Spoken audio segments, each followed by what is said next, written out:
حاتب ابن ابی بلتا جو ان صحابہ میں سے ہیں جو غزوہ بدر میں شریک تھے۔ غزوہ بدر میں شریک ہونے والے صحابہ کرام کا رتبہ بہت زیادہ بلند ہے، کیونکہ وہ موقع جو تھا غزوہ بدر کا وہ بڑی بے کسی اور بے بسی کا موقع تھا۔ اس وقت اسلام غلبے کی حالت میں نہیں تھا، بہت مغلوب تھا۔ تازہ تازہ ہجرت کر کے لوگ مکہ مکرمہ سے وطن چھوڑ کر مدینہ آئے تھے۔ مدینہ میں ابھی ان کے قدم پوری طرح جمنے بھی نہیں پائے تھے، معاشی اعتبار سے بھی وہ پریشان تھے، اور افرادی قوت بھی ان کے پاس بہت کم تھی کہ ان کی مخالفت ہر طرف سے چاروں طرف سے ہو رہی تھی، اور مدینہ کی زمین ان کے لیے تنگ کرنے کی کوشش کی جا رہی تھی۔ ان سنگین حالات میں سن 2 ہجری میں غزوہ بدر پیش آیا، اور اللہ تبارک و تعالیٰ کی طرف سے کچھ ایسی صورتیں پیش آئیں کہ ابو سفیان جو تجارتی قافلہ لے کر شام سے مکے کی طرف آ رہے تھے، وہ قافلہ اپنا بچا کر لے گئے، اور مکے جا کر انہوں نے اعلان کر دیا، راستے میں انہوں نے پیغام بھیج دیا کہ قافلہ خطرے میں ہے۔ ادھر سے پوری تیاری کے ساتھ لشکر جرار 1000 آدمیوں کو پوری طرح اسلحہ سے لیس ہو کر 16 رمضان کو پہنچ گیا میدان بدر میں۔ ادھر سے مسلمان بہت تھوڑی تعداد میں سے 313 کی تعداد آتی ہے۔ عالم یہ تھا کہ اس وقت نہ ان کے پاس پورے ہتھیار تھے، اسلحہ کا عالم یہ کہ ٹوٹی ہوئی تلواریں، کچھ لاٹھیں اور چند اونٹ سواری کے لیے وہ لے کر مدینے سے دور بدر کے میدان میں پڑاؤ ڈال دیا۔ جتنی بھی طاقت اس وقت میسر تھی وہ سب اللہ کے رسول صلی اللہ علیہ وسلم لے کر آ گئے۔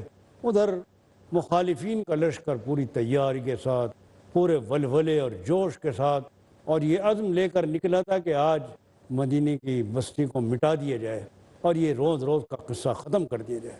ہمارے تجارتی قافلوں کو بڑا خطرہ پیدا ہو گیا ہے، اس لیے کہ مدینہ ایسے مقام پر ہے، ناکے پر، کہ ہمارے قافلوں کا یہی راستہ ہے، ساری تجارت ہی ہماری خطرے میں پڑ جاتی ہے۔ اس لیے ان کے اندر یہ جوش و خروش تھا، ہر گھر مکے کا اس میں حصہ لے رہا تھا۔ بہرحال یہ حالات تھے، مشکل حالات میں جن لوگوں نے آگے بڑھ کر اپنی جانوں کا نذرانہ پیش کیا ہے، ان کے مراتب کی بلندی میں کوئی شک نہیں ہے۔ تو حضرت حاتب ابن ابی بلتا ان صحابہ میں سے ہیں جنہوں نے غزوہ بدر میں شرکت کی تھی، حصہ لیا تھا جہاد میں۔ آپ اس سے اندازہ لگا سکتے ہیں کہ ان کا ایمان کتنا مضبوط تھا، اور کوئی وہ معمولی درجے کے آدمی نہیں تھے۔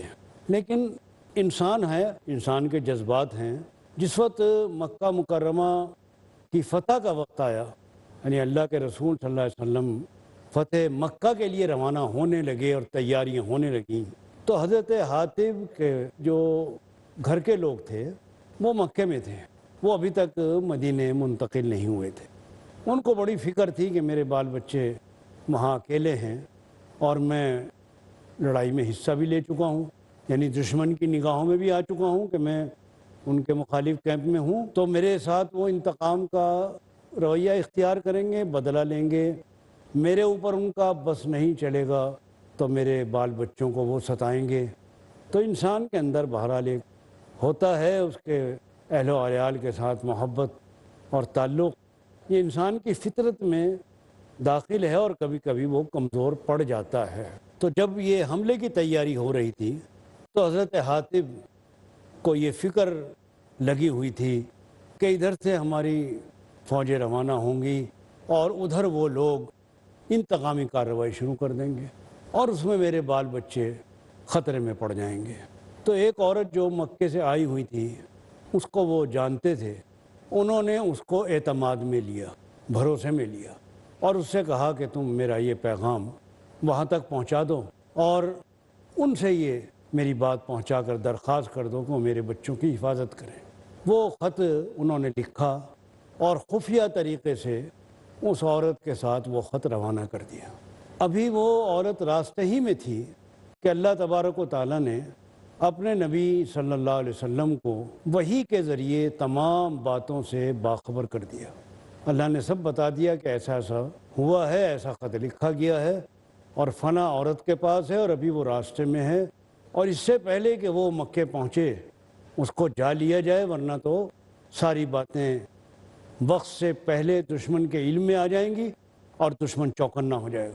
دیکھیے جنگ میں اس کی بڑی اہمیت ہوتی ہے کہ دشمن تک کوئی ہماری خبر پہنچ جائے، ہمارے لشکر کی حرکت، ہمارے اسلحہ کا اندازہ، کتنے آدمی ہیں، کہاں کو آ رہے ہیں، کیسے آ رہے ہیں، یہ معلومات اگر دشمن کو پہنچ جائیں تو کامیابی کا امکان بہت کم رہ جاتا ہے۔ اس واسطے ان کو بہت پوشیدہ رکھا جاتا ہے، اور اللہ کے رسول صلی اللہ علیہ وسلم اپنی تمام مراتب کی بلندی اور اللہ کے پیغمبر ہونے کے باوجود ان اسباب کی طرف بھی پوری نگاہ رکھتے تھے۔ یعنی آپ کی نگاہیں ایک طرف مسبب الاسباب پر رہتی تھیں کہ اللہ پر پورا توکل اور پورا بھروسہ، اور دوسری طرف آپ کی نگاہیں ان اسباب کی باریکیوں پر بھی رہتی تھیں۔ چونکہ اسباب کا اختیار کرنا یہ اللہ کی سنت ہے کہ تم اسباب اختیار کرو، اب اس سبب میں اثر پیدا کرنا یہ اللہ کا معاملہ ہے، لیکن ہمیں یہ حکم ہے کہ تم اسباب اختیار کرو۔ تو اللہ کے رسول پوری نگاہ رکھتے تھے۔ آپ کی جنگ کی جو کامیابی کے اسباب لوگوں نے کتابوں میں تحریر کیے ہیں، اس میں لکھا ہے کہ آپ کی جو مستعدی تھی اور آپ کی تیز نگاہیں اور فراست تھی، وہ فراست بھی آپ کی کامیابی میں بہت بڑا حصہ ڈالتی تھی۔ ہر جنگ میں آپ پورا نقشہ بناتے تھے، ہماری فوجیں کہاں ہوں گی، کیسے ہوں گی، اور یہ کوشش کرتے تھے کہ کم طاقت سے زیادہ کام لیا جائے۔ آپ روب زیادہ ڈالتے تھے اور نقصان کم سے کم چاہتے تھے۔ انشاءاللہ اس کے اوپر ہم ذرا مفصل بات چیت کریں گے، بات چل رہی ہے اور چلے گی، لیکن تھوڑی دیر کے لیے ہم اجازت چاہیں گے اور انشاءاللہ آ کر پھر اپنی گفتگو آگے بڑھائیں گے۔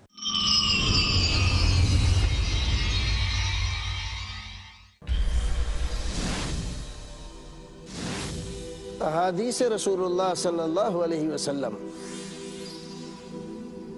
اسلام کی پاکیزہ تعلیمات کا سرچشمہ ہے۔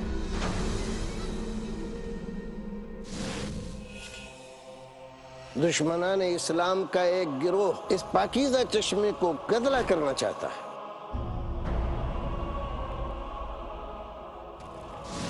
اس باطل گروہ کی نقاب کشائی کے لیے دیکھیے ہمارا پروگرام انکار حدیث ایک باطل تحریک، شیخ رضا اللہ عبدالکریم مدنی کے ساتھ، صرف پیس ٹی وی اردو پر۔ اللہم صلی علی محمد، اللہم بارک علی محمد۔ جانیے کیا ہوگا ان کا انجام جو کر رہے ہیں قرآن و حدیث کے معاملات میں اپنی ذاتی رائے کو شریک۔ انکار حدیث ایک باطل تحریک، کل رات 11:30 بجے اور دوبارہ دوپہر 12:30 بجے انڈیا میں پیس ٹی وی اردو پر۔ جھوٹ کا اندھیرا کتنا ہی گہرا کیوں نہ ہو، سچائی کی ایک کرن سے مٹا دینے کے لیے کافی ہے۔ ہر پہلو، ہر نظریہ، ہر نقطہ سچ کا، ہر دم، ہر پل، ہر لمحہ سچ کو پیش کرنے کی جستجو۔ آئیے میرے ساتھ اور حق کو جانیے۔ عالم انسانیت کے لیے سچائی کی روشنی۔ ڈاکٹر ذاکر نائک پیش کریں گے اظہار حق، آج رات 10 بجے اور دوبارہ صبح 8:30 بجے انڈیا میں پیس ٹی وی اردو پر۔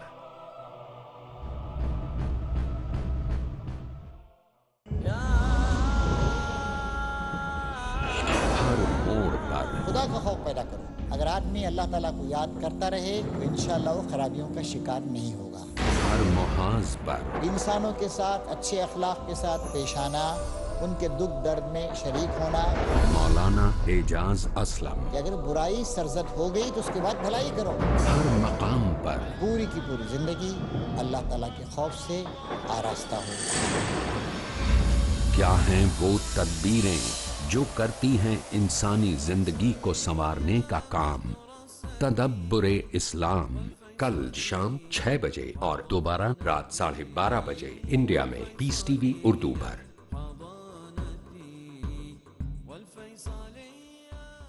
سب طرح کی تعریف اللہ ہی کے لیے ہے جو تمام مخلوقات کا پروردگار ہے، بڑا مہربان، نہایت رحم والا، انصاف کے دن کا حاکم۔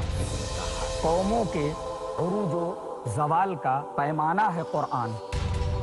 اے پروردگار، ہم ہم تیری ہی عبادت کرتے ہیں اور تجھ ہی سے مدد مانگتے ہیں۔ انسان کو انسان بنانا ہے مقصود قرآن۔ ہم کو سیدھے رستے چلا، ان لوگوں کے رستے جن پر تو اپنا فضل و کرم کرتا رہا، نہ ان کے جن پر غصے ہوتا رہا، اور نہ گمراہوں کی۔ عالم دنیا، عالم برزخ، عالم آخرت، ان تینوں مراحل میں کامیابی سے ہمکنار کرنے والا ہے قرآن۔ الف لام میم۔ قرآن سے تعلق کیسے قائم کریں یہ جاننے کے لیے دیکھیے ہمارا پروگرام فیضان کتاب و سنت، صرف پیس ٹی وی اردو پر۔ حاصل کیجئے وہ تعلیم جو انسانیت کے لیے ہے باعث ہدایت۔ فیضان کتاب و سنت، کل رات 7:30 بجے اور دوبارہ صبح 10:30 بجے انڈیا میں پیس ٹی وی اردو پر۔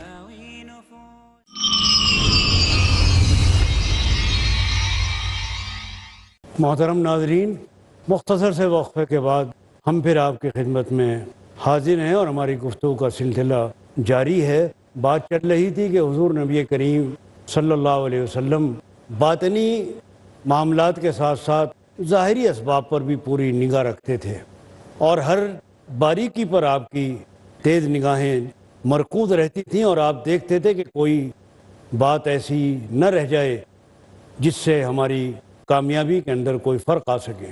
مفسرین یہ بتاتے ہیں کہ حضرت حاتب ابن ابی بلتہ جو ان صحابہ میں سے ہیں جو غزوہ بدر میں شریک تھے، غزوہ بدر میں شریک ہونے والے صحابہ کرام کا رتبہ بہت زیادہ بلند ہے، کیونکہ وہ موقع جو تھا غزوہ بدر کا وہ بڑی بے کسی اور بے بسی کا موقع تھا۔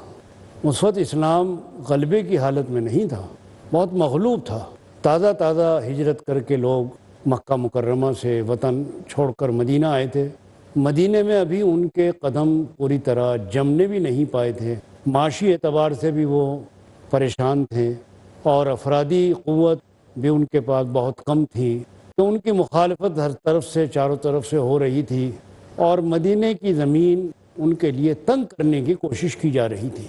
ان سنگین حالات میں سن 2 ہجری میں غزوہ بدر پیش آیا، اور اللہ تبارک و تعالیٰ کی طرف سے کچھ ایسی صورتیں پیش آئیں کہ ابو سفیان جو تجارتی قافلہ لے کر شام سے مکے کی طرف آ رہے تھے، وہ قافلہ اپنا بچا کر لے گئے، اور مکے جا کر انہوں نے اعلان کر دیا، راستے میں انہوں نے پیغام بھیج دیا کہ قافلہ خطرے میں ہے۔ ادھر سے پوری تیاری کے ساتھ لشکر جرار 1000 آدمیوں کو پوری طرح اسلحہ سے لیس ہو کر 16 رمضان کو پہنچ گیا میدان بدر میں۔ ادھر سے مسلمان بہت تھوڑی تعداد میں سے 313 کی تعداد آتی ہے۔ عالم یہ تھا کہ اس وقت نہ ان کے پاس پورے ہتھیار تھے، اسلحہ کا عالم یہ کہ ٹوٹی ہوئی تلواریں، کچھ لاٹھیں اور چند اونٹ سواری کے لیے وہ لے کر مدینے سے دور بدر کے میدان میں پڑاؤ ڈال دیا۔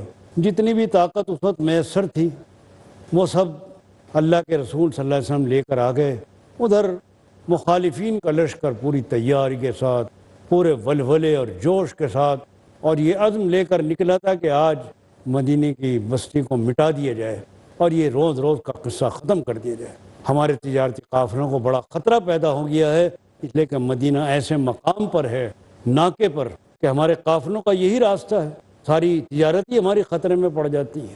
اس لیے ان کے اندر یہ جوش و خروش تھا، ہر گھر مکے کا اس میں حصہ لے رہا تھا۔ بہرحال یہ حالات تھے، مشکل حالات میں جن لوگوں نے آگے بڑھ کر اپنی جانوں کا نذرانہ پیش کیا ہے، ان کے مراتب کی بلندی میں کوئی شک نہیں ہے۔ تو حضرت حاتب ابن ابی بلتہ ان صحابہ میں سے ہیں جنہوں نے غزوہ بدر میں شرکت کی تھی، حصہ لیا تھا جہاد میں۔ آپ اس سے اندازہ لگا سکتے ہیں کہ ان کا ایمان کتنا مضبوط تھا، اور کوئی وہ معمولی درجے کے آدمی نہیں تھے۔ جنگ کے معاملات میں آپ ہمیشہ کوشش کرتے تھے کہ کم طاقت سے زیادہ کام لیا جائے، نقصان کم ہو اور رعب زیادہ ڈالا جائے۔ تو یہ آپ کا طریقہ ہمیشہ رہا ہے۔ چونکہ موقع بہت ہی اہم تھا، فتح مکہ کا معاملہ تھا، یہ سمجھیے کہ وہ دارالسلطنت، وہ مرکز جہاں سے اسلام شروع ہوا تھا، اس کی فتح کا مطلب پسپائی تھا دشمن کی۔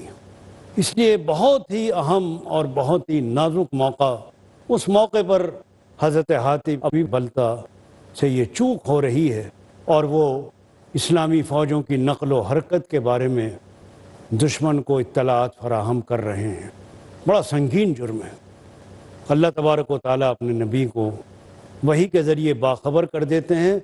حضور نبی کریم صلی اللہ علیہ وسلم فوراً تیز سواروں کو اس عورت کے پیچھے روانہ کرتے ہیں، وہ جا کر اس کو پکڑ لیتے ہیں، گرفتار کرتے ہیں، اس کی تلاشی لیتے ہیں تو وہ خط کہیں نہیں ملتا۔ وہ کہتی ہے میرے پاس تو کوئی ایسی چیز ہے نہیں۔ اب عورت کا معاملہ ہے، تلاشی میں بھی بہت نزاکت ہے، کس حصے کو ٹٹولا جائے کس کو نہ ٹٹولا جائے، مرد تلاشی لے رہے ہیں۔ آخر دونوں حضرات نے جو رسول اللہ صلی اللہ علیہ وسلم کے بھیجے ہوئے تھے کہا کہ دیکھو اللہ کے رسول کی زبان مبارک سے جھوٹ بات تو نکلتی ہی نہیں ہے، خط تو تمہارے پاس ہے، اگر تم ہمیں نہیں دو گی تو مجبور ہو کہ ہمیں وہ عمل کرنا پڑے گا جو ہم کرنا نہیں چاہتے۔ آخر جب اس نے دیکھا کہ یہ لوگ مجھے چھوڑیں گے نہیں تو اس کے بالوں کی چٹیا میں سے وہ خط نکل آیا۔ اس تحریر کو لے کر یہ دونوں حضرات مدینہ طیبہ آئے۔ بڑا سنگین معاملہ تھا، بڑا غم و غصہ تھا لوگوں میں حاتب ابن بلتا کے خلاف۔ حضرت عمر رضی اللہ تعالیٰ عنہ تو انتہائی غضبناک تھے اور فرما رہے تھے کہ اللہ کے نبی مجھے اجازت دیجئے کہ میں اس کا سر اڑا دوں۔ نازک موقع پر بھی کتنا حقوق انسانی کا پاس و لحاظ رکھا جاتا ہے کہ ایک ایسے مجرم کو صفائی پیش کرنے کا موقع دیا جا رہا ہے جس کا جرم ثابت ہو چکا ہے۔ وہ تحریر پکڑی گئی ہے، وہ اقرار کر رہے ہیں کہ ہاں کہ میری تحریر ہے۔ وہ عورت پکڑی گئی ہے جس کے پاس سے برآمد ہوئی ہے۔ ان سب باتوں کے باوجود کوئی سزا سنانے سے پہلے آپ یہ چاہتے ہیں کہ ان کو صفائی پیش کرنے کا موقع دیا جائے۔ صحابہ کرام کے غیظ و غضب اور ناراضگی کو دیکھتے ہوئے اللہ کے رسول ارشاد فرماتے ہیں کہ تم جانتے ہو حاتب کون ہیں؟ حاتب بدری صحابی ہیں، غزوہ بدر میں انہوں نے حصہ لیا ہے، اور اصحاب بدر کے بارے میں اللہ تبارک و تعالیٰ فرما چکے ہیں کہ سب مغفور ہیں، سب کی مغفرت کر دی گئی ہے۔ موقع دو ان کو، پتہ لگے کہ ایسا کیوں کیا ہے۔ حضرت حاتب نے نہایت عاجزی، ادب اور احترام کے ساتھ عرض کیا کہ اللہ کے رسول، یہ گناہ مجھ سے جو ہوا ہے وہ اس لیے ہوا ہے کہ مجھے یہ پورا یقین تھا کہ آپ کو اللہ تعالیٰ کامیاب فرمائے گا، آپ کی کامیابی پر مجھے مکمل اطمینان تھا۔ اب میرے سامنے مسئلہ یہ تھا کہ آپ تو انشاءاللہ ناکام ہوں گے نہیں، کامیاب ہوں گے، مکہ ضرور فتح ہوگا، بس معاملہ رہ گیا تھا میرے اپنے گھر والوں کا، بچوں کا، بیوی کا۔ تو میرے سامنے یہ بات آئی کہ اللہ کے رسول صلی اللہ علیہ وسلم کو تو کوئی نقصان پہنچے گا نہیں، مسلمانوں کو کوئی نقصان نہیں پہنچے گا، اس لیے کہ اللہ تعالیٰ تو ان کو کامیاب فرمائیں گے۔ حدیبیہ میں ہی دراصل خوشخبری دے دی گئی تھی، اشارہ کر دیا گیا تھا کہ تمہارے لیے فتح کے دروازے کھل چکے ہیں۔ فتح مبین کہا گیا تھا تو انا فتحنا لک فتح مبینہ، تو سمجھ رہے تھے صحابہ کرام کہ فتح کے دروازے کھل رہے ہیں۔ تو آغاز تو صلح حدیبیہ سے ہو چکا تھا، وحی الہی اعلان کر رہی تھی، تو مجھے یہ تو پوری تسلی تھی کہ آپ کو اور اہل اسلام کو، ہمارے بھائیوں کو کوئی نقصان نہیں پہنچے گا۔ اے اللہ کے رسول، مجھے اپنے بیوی بچوں کا خیال آیا کہ مکے کے لوگ ان سے انتقام لیں گے، تو میں نے سوچا کہ اگر میں ان پر یہ احسان کر دوں تو اس احسان کے بدلے میں وہ میرے بیوی بچوں کے ساتھ درگزر کا معاملہ کر لیں گے۔ بس یہ سوچ کر مجھ سے یہ چوک ہو گئی اور میں نے یہ اطلاع اس عورت کے ذریعے وہاں بھجوائی۔ آپ نے فرمایا کہ حاتب سچ بول رہے ہیں، حاتب جو کہہ رہے ہیں صحیح کہہ رہے ہیں، بات یہی پیش آئی ہے، حاتب منافق نہیں ہے، حاتب نے جان بوجھ کر ایسا نہیں کیا ہے۔ ایک تو جرم ہوتا ہے جان بوجھ کر ہوتا ہے کہ نقصان پہنچانا تھا مسلمانوں کو، تو نیت بھی دیکھی جاتی ہے کہ نیت کیا تھی۔ تو ان کا ارادہ کوئی برا نہیں تھا، نیت ان کی درست تھی، لیکن عمل یہ انہوں نے جو کیا یہ ٹھیک نہیں کیا۔ ان کو نہیں کرنا چاہیے تھا۔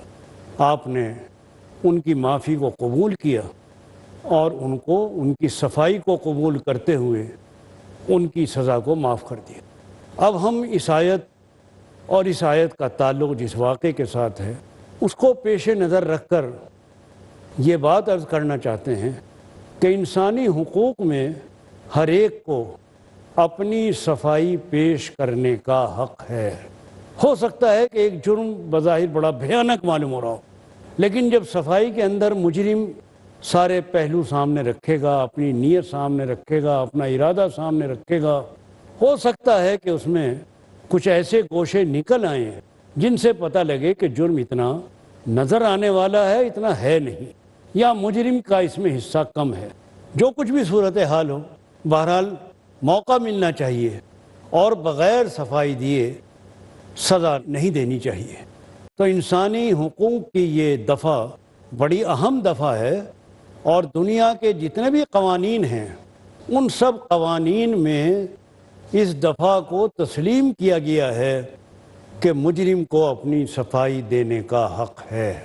اب وہ صفائی اس کی عدالت کہاں تک قبول کرتی ہے، انصاف کے پیمانے پر کہاں تک وہ پورا اترتا ہے، وہ مقدمے کی نوعیت اور اس پر ڈیپینڈ کرتا ہے، لیکن بہرحال بنیادی طور پر اس بات کو تسلیم کیا جائے گا کہ صرف جرم نہیں دیکھا جائے گا، جرم کی سنگینی نہیں دیکھی جائے گی، نہ صرف جرم کی نوعیت دیکھی جائے گی، وہ سب اپنی جگہ پر ہیں، وہ مقدمے میں زیر بحث آئیں گے، لیکن بہر صورت مجرم کو یہ حق ملتا ہے کہ وہ اپنی صفائی پیش کرے۔ ایسے بہت سارے واقعات ہمیں اور بھی ملتے ہیں۔ تو بہرحال صفائی کا جہاں تک تعلق ہے ہر مجرم کو حق دیا گیا ہے، اور انسانی حقوق کی یہ بہت اہم دفعہ ہے جس پر ہماری گفتگو ہوئی۔ اللہ تبارک و تعالی ہماری اس بات کو قبول فرمائے اور اپنی رحمت سے ہمیں توفیق عطا فرمائے کہ ہم ہر جگہ پر اپنی بات کو عمل کے ساتھ پیش کرتے رہیں۔ وآخر دعوانا الحمدللہ رب العالمین۔